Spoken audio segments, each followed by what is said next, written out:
Hola, buenas tardes a todos.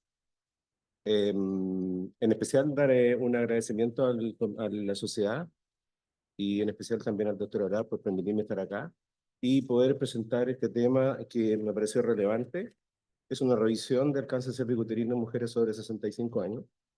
Y bueno, sabemos que la expectativa de vida de la mujer en Chile también ha aumentado muchísimo, por lo tanto, eso nos hace preocuparnos mucho más de esta paciente. Conocemos del, eh, de la expresión bimodal del cáncer de cuello uterino, con un segundo pico alrededor de los 70 años. Por lo tanto, eso es un tema también que es importante para nosotros. Probablemente eso sea por inmunosenescencia o por adquisición de nuevos biotipos virales, probablemente por nuevas parejas sexuales o por algunos virus que se reactivan. Sea como sea el tema, es que un 20% de los cánceres de cuello uterino son sobre 65 años, de manera tal que la paciente es una paciente que necesita de un cuidado especial. Algunas cifras que son de importancia y que no está de más repasar. Se estima que en el año 2020 600.000 mujeres en el mundo fueron diagnosticadas con cáncer de cuello, de las cuales mueren aproximadamente la mitad, con un alto número de mujeres sobre los 65, con altas tasas de mortalidad. Como vamos a revisar, no existe todavía un consenso cuándo uno puede salir o sacar a la paciente del screening de forma segura. La mayoría de los países europeos y Estados Unidos y sacan a la paciente a los 60, 65, pero en algunas partes continúan haciendo el tamizaje hasta los 70 y Corea y Australia han extendido ese screening bastante más allá que eso. Ahora, según las estimaciones realizadas por la IARC, el año 2018 el cáncer de cuello, como ya se ha dicho esto antes, representó la cuarta neoplasia femenina más común en el mundo en cuanto a incidencia e inmortalidad con tasas de 13.1 y 6.9 por cada 100.000 mujeres.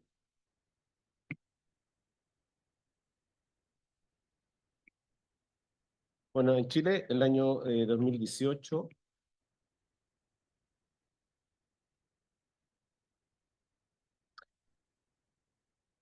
representó el 6.6% de todos los casos nuevos de cáncer, constituyendo el tercer tipo más frecuente en incidencia y sexto en mortalidad.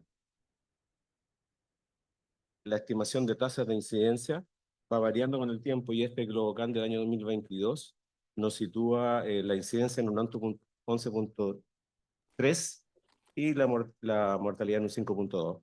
Y el cáncer de cuello se ubica en el quinto lugar, después de mama, colorectal, pulmón y estómago. En la incidencia de todos los cánceres, el cáncer de cuello ocupa el lugar número 12 y la mortalidad el lugar número 11. Ahora, esta es la paciente que nos preocupa en particular, que no se ve la paciente, pero es una paciente de 72 años que consulta en el policlínico por un chequeo general y solicita un PAP. Entonces, no es fácil tomar una decisión porque hay que respetar un poco la autonomía de la paciente, lo que la paciente quiere, lo que la paciente te está solicitando en la consulta, pero también uno debería ofrecerle la evidencia de lo que realmente uno sabe de esto. Y claramente para eso necesitamos hacer una historia apropiada, necesitamos conversar, escuchar, preguntar y observar a la paciente, cosa que hoy día no se hace mucho, pero debemos tener presente todos los factores de riesgo del cáncer de cuello, que ya lo hemos mencionado hartas veces en el transcurso de la jornada. Y luego que uno tiene todo esto, en realidad todos los antecedentes, los pros y los contras, puede tomar una decisión. Si la paciente tiene un buen pasar y ha tenido una genialidad en su vida y puede hacer de todo lo que ella quiere hacer, evidentemente que es una paciente que amerita un screening o un tamizaje.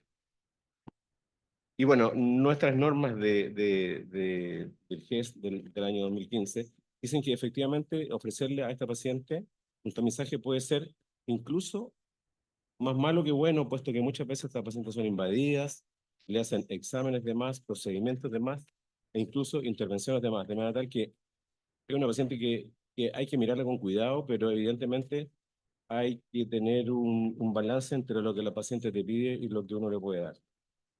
Y de todas maneras, para sacar a una paciente de manera eficaz, uno debería considerar que esta paciente tiene que tener 3 test citológicos negativos o 2 pruebas moleculares negativas en los últimos 10 años, siempre y cuando no tenga antecedentes ni esté en tratamiento. Por aquí al ladito en Argentina tienen una escuela de TGI que me parece muy buena, yo la sigo bastante y me parece de una excelencia importante. Y ellos también tienen una cosa bastante similar a la nuestra porque sacan a la paciente a los 65 años con test moleculares y a los 70 con test citológico, haciendo la salvedad que evidentemente son pacientes que no tienen antecedentes y no están en tratamiento por alguna enfermedad que tenga que ver con problemas del cuello uterino.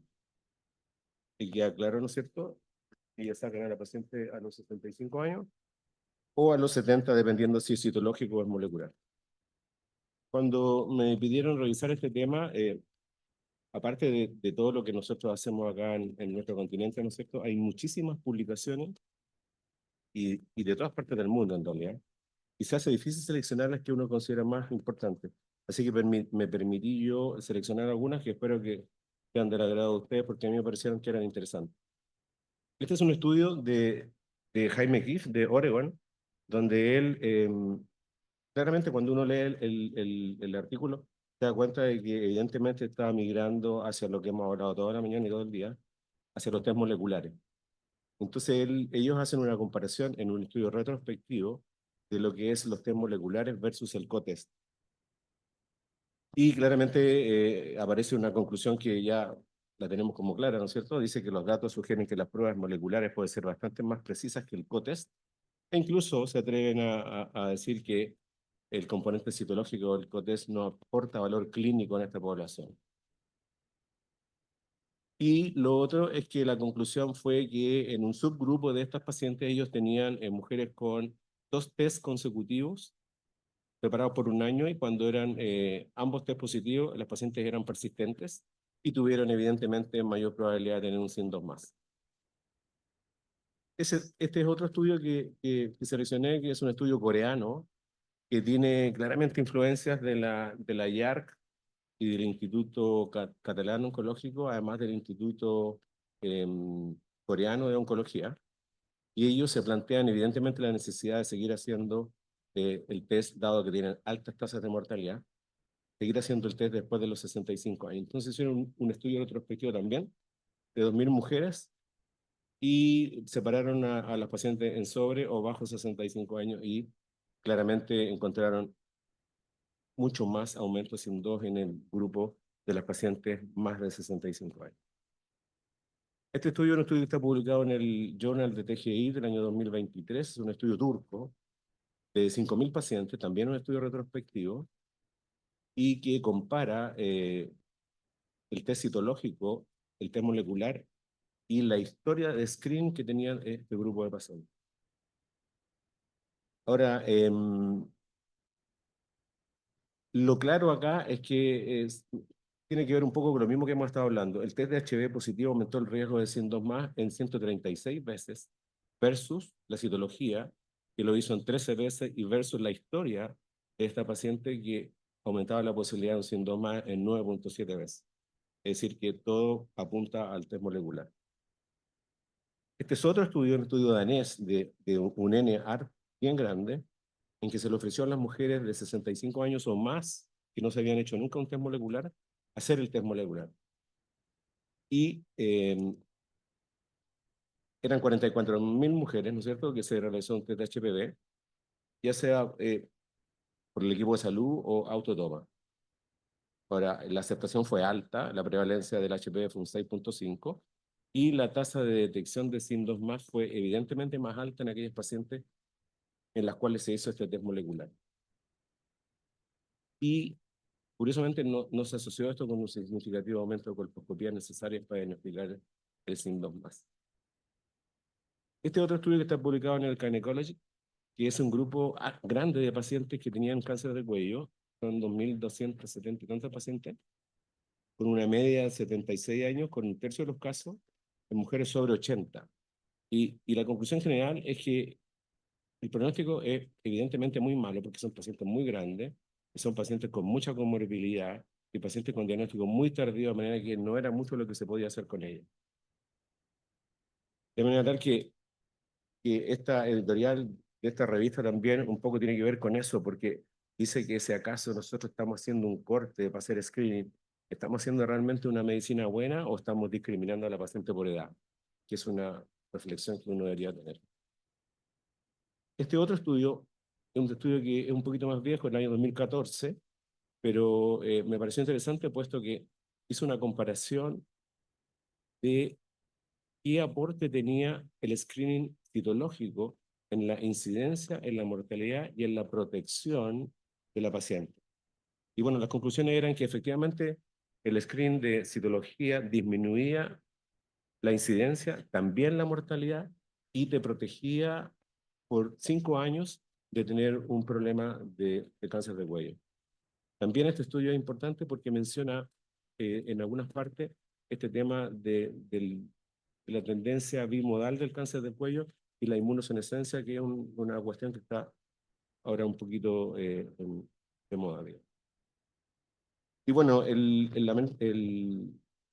update del American Cancer Society del año 2020 tiene una proposición bastante similar a la que se usa por acá en nuestros lados, y ellos sacan a la paciente efectivamente cuando tiene 3 citológicos negativos o 2 moleculares o 2 COTES negativos en los últimos 10 años, siempre y cuando la paciente no tenga alguna patología o no haya sido tratada por alguna patología de este tipo. Como el resumen de lo que sale en este update. Y hace mención también de una cuestión súper importante que uno, por eso decía yo que uno tiene que ver, examinar, conversar con la paciente. Si uno ve que la paciente tiene una expectativa de vida al verla, ¿no es cierto?, que no es muy adecuada, evidentemente que no tiene sentido estar haciendo mucho tamizaje a esa altura de la vida.